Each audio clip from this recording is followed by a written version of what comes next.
Assalamu alaikum.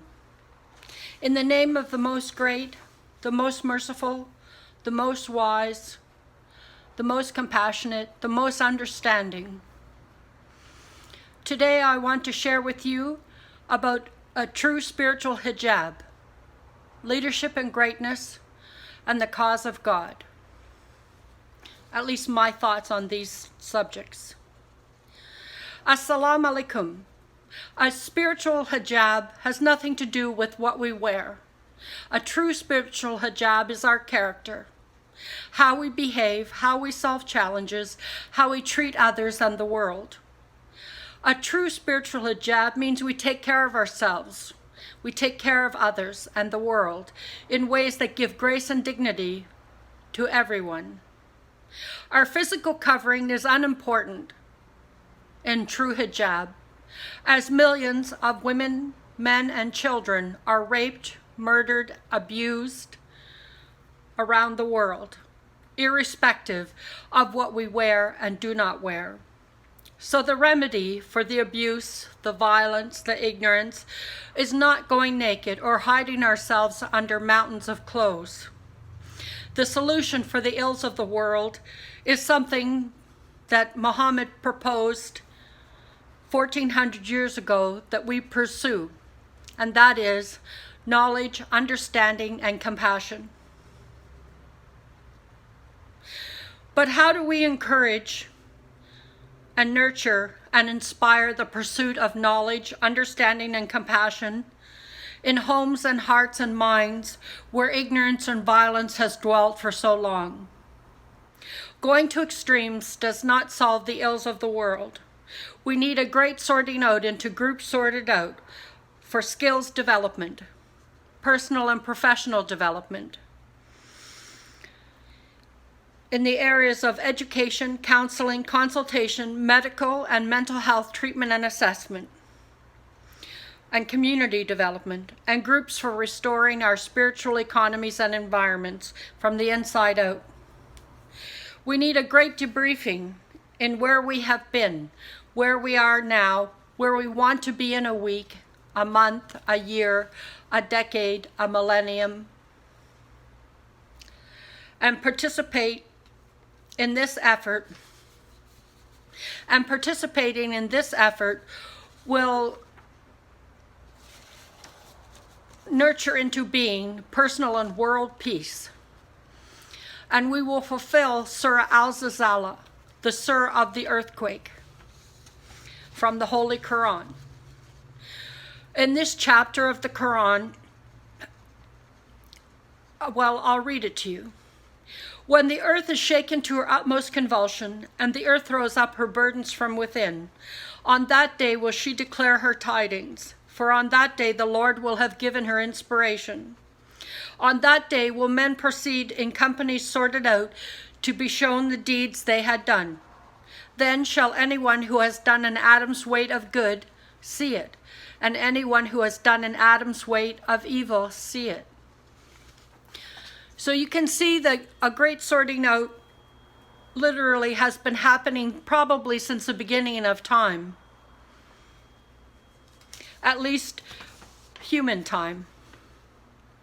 And so what we need to do is participate in groups sorted out for health issues, family violence issues, emotional issues, mental health issues, and all sorts of other groups sorted out for family counseling and personal and private counseling as well.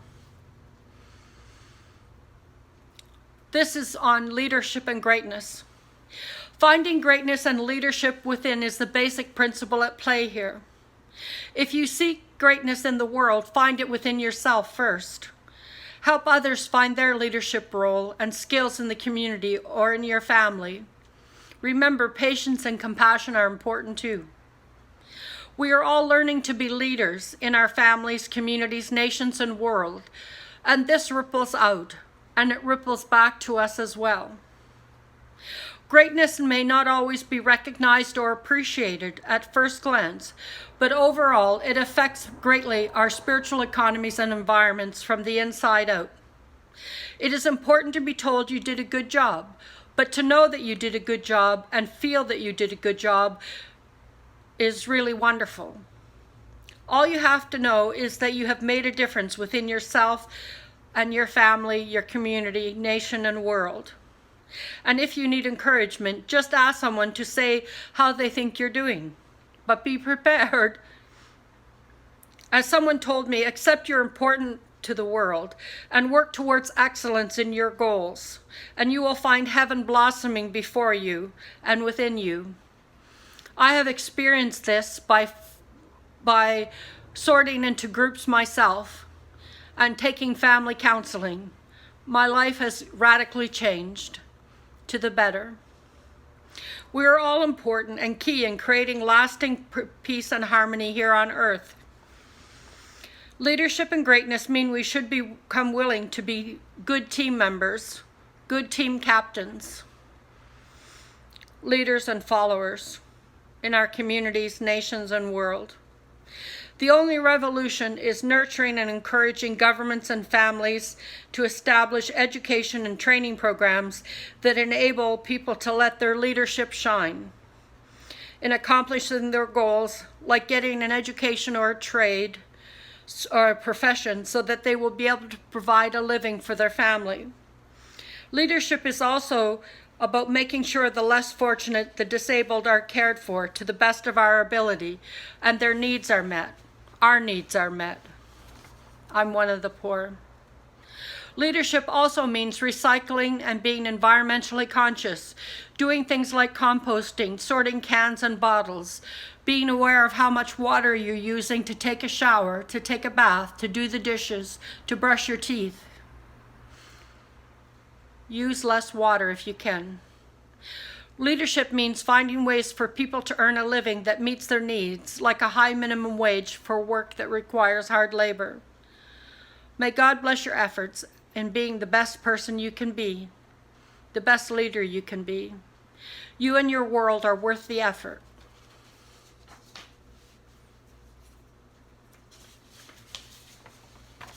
Here is a prayer I wrote about mankind arising, or world arising responsibly and spiritually. Almighty Lord, with your infinite wisdom, surround and permeate the minds and souls of all mankind. Awaken them to their true station of nobility, that of Messiah, Imam Mahdi, prophet, apostle, trustee. Manifestation of God, people of spirit, a living Messiah in the multitudes, not one of us, but all of us. And encourage them to seek and quest for true justice, which is education. Education is prevention. O wonderful Lord, leave them not to themselves. O Lord, assist us in rising. O Lord, assist us in raising an army of God that will be the wonder of the world itself. O Lord, may we bring peace with this undertaking. The army that I'm talking about is the army of mankind.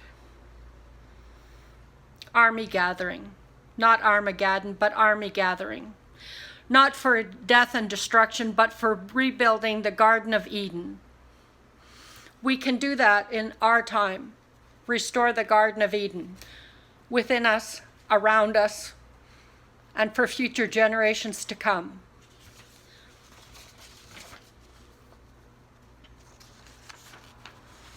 This is about the cause of God. What does he really want for us? First, let me say that Allah, God the Creator, created us with a purpose, a high station. We are valued as his guardians of each other and the world, and the seen and the unseen. Allah, God, expects us to consult and educate ourselves in his purpose for us and what this means on many levels to each of us. Each of us have unique needs, but we have common needs as well. His purpose and cause does not belong to a single person or religion. It belongs to each and every one of us. His purpose in creating us was to love and be loved. He created us with the purpose to establish heaven on earth and within us, given the tools.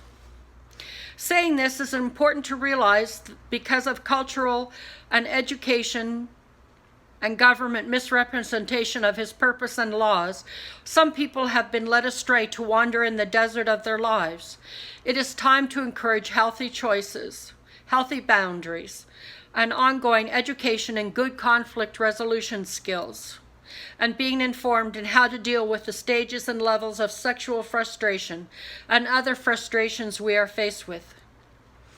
This could save our lives, especially save a person from unwanted sexual advances or abusive behavior. It could stop sexual violence, abuse, and people from becoming murderers. It is time the government and community leaders including us, learn what education and training there is available and if it's accessible to everyone. There must be media support to educate people and to make healthier choices where to go for guidance and training so that if they're experiencing difficulties in dealing with any challenges or frustrations, they know where to go, both in the community, online, and around the globe. It is most important that these education and training programs be shared and consulted on in our global communities, by our nation, and by our world, and have resource centers set up and in place with trained, experienced personnel to provide training and possibly media broadcasts of programs to teach things like I mentioned in more direct way in small communities via the internet. Movies are good, but sometimes people need the facts in a classroom setting. We need a team approach, and each of us is a team captain and team member. Life is too precious and too short to waste any time. So if you'd like to be in my army, not a literal army of violence and blood, but an army of world rising responsibly and spiritually, consider, have you been through trauma? And if you have, and if you haven't resolved that trauma, and it's affecting how you're eating, how you're sleeping, how you deal with your family, how you treat other people, how you treat yourself, then seek out counseling and guidance and know that you're worth it. Your family's worth it. The community's worth it. The nation's worth it. The world's worth it. Because anyone who has been through trauma of any kind can develop poor coping skills. And this affects your health. And it affects your relationships. So have the courage and get help today. Assalamu alaikum. Ma salam.